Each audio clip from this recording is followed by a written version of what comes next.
மற்றும் ஒரு அண்மைச் செய்தி.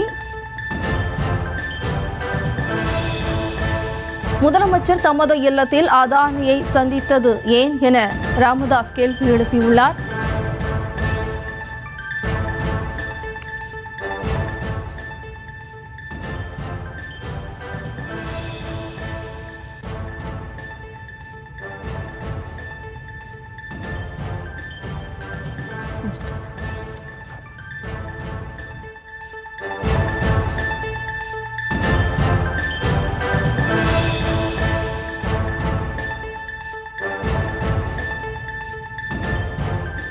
இது தொடர்பான விளக்கத்தை தருவதற்காக நமது இணைப்பில் தற்போது திமுகவை சேர்ந்த திரு ராஜீவ்காந்தி இணைந்திருக்கிறார். வணக்கம் ராஜீவ்காந்தி. தற்போது அதானி விவகாரத்தில் முதலமைச்சர் மு க ஸ்டாலின் நோக்கி ராமதாஸ் ஒரு கேள்வி எழுப்பியிருக்காரு. அதை நீங்க எப்படி பாக்குறீங்க? அந்த அறிக்கை ஊடக படிக்க முடிந்தது. அதுதான் எங்களுடைய கழகத்தின் தலைவர் மாண்புமிகு தமிழ்நாடு முதலமைச்சர் ஆகியது எங்க தலைவர் இதே வேலைதான் அவருக்கு. அவர் எதுக்கிறதா அறிக்கை கொடுப்பான்னு சொல்லியிருந்தாங்க. அதுதான் உண்மையும் கூட. மருத்துவர் ராமதாஸ் அவர்களுக்கு உண்மையிலேயே இந்த பிரச்சனையின் மீது அக்கறையும் ரோசமும் இல்லை என்றால், இன்னும் சொல்ல போனால் அவருக்கு தெம்பும் திராணியும் இருந்தால் எல்லோருக்கும் அறிக்கை விடுவது.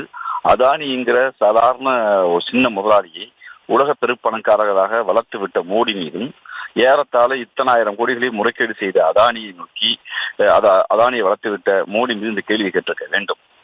உங்களுக்கு தெரியும், அதானி குறித்து இந்தியாவுடைய பாராளுமன்றத்தில் காங்கிரஸ் ராகுல் காந்தி அவர்கள் பேசும்போதும், திராவிட முன்னேற்ற கழகத்துடைய எல்லா பாராளுமன்ற உறுப்பினர்களும் அதானியை நோக்கி கேள்வி எழுப்பிய போதும், கடந்த காலத்தில் அதானி குறித்து தமிழ்நாடு முதலமைச்சரும் எங்களுடைய இளைஞரணி செயலாளர் தமிழ்நாடு துணை முதலமைச்சரும் பல்வேறு மேடைகளில் பேசி அதற்கான கேள்வியை மோடி பதில் சொல்ல வேண்டும் என்று கேட்டபோது வாய் மூடி மௌனமாக இருந்துவிட்டு இன்று ஏதோ ஒரு விளம்பரத்திற்காக மருத்துவர் ராமதாஸ் அறிக்கை விட்டிருப்பதாக தோன்றுகிறது.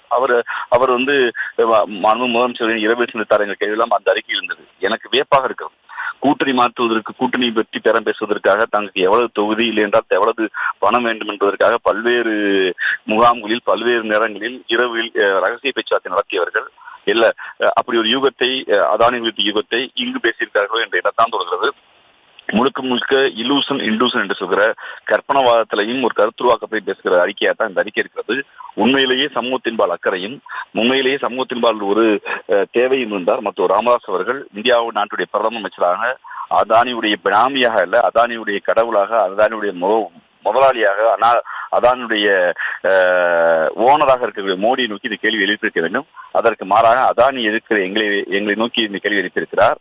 மாண்புமிகு மின்துறை அமைச்சர் அண்ணன் செந்தில் பாலாஜி அவர்கள் மிக தெளிவாக கடந்த 3 ஆண்டுகளில் தமிழ்நாடு அரசு பொறுப்பேற்றவுடன் அதானி குறித்து நேரடியாக எந்த ஒப்பந்தமும் நாங்கள் போடவில்லை, எந்த வியாபார தொடர்பும் எங்களுக்கு இல்லை என்பதை தெளிவுபடுத்தி விட்டார். அவர்களாக ஒரு கற்பனவாதத்தில் இலூசன் இண்டூசனை வைத்து பேசுவதற்கெல்லாம் பதில் சொல்ல முடியாது. உண்மையிலேயே மருத்துவர் ராமதாஸ் அவர்கள் மோடியை நோக்கி இந்த கேள்வியை கேட்டால் திராவிட முன்னேற்ற கழகம் உறுதியாக என்று நாங்களும் இந்த கேள்வியை அவருக்கு ஆதரவாக கேட்போம் என்பதில் மிக உறுதியாக இருக்கிறோம்.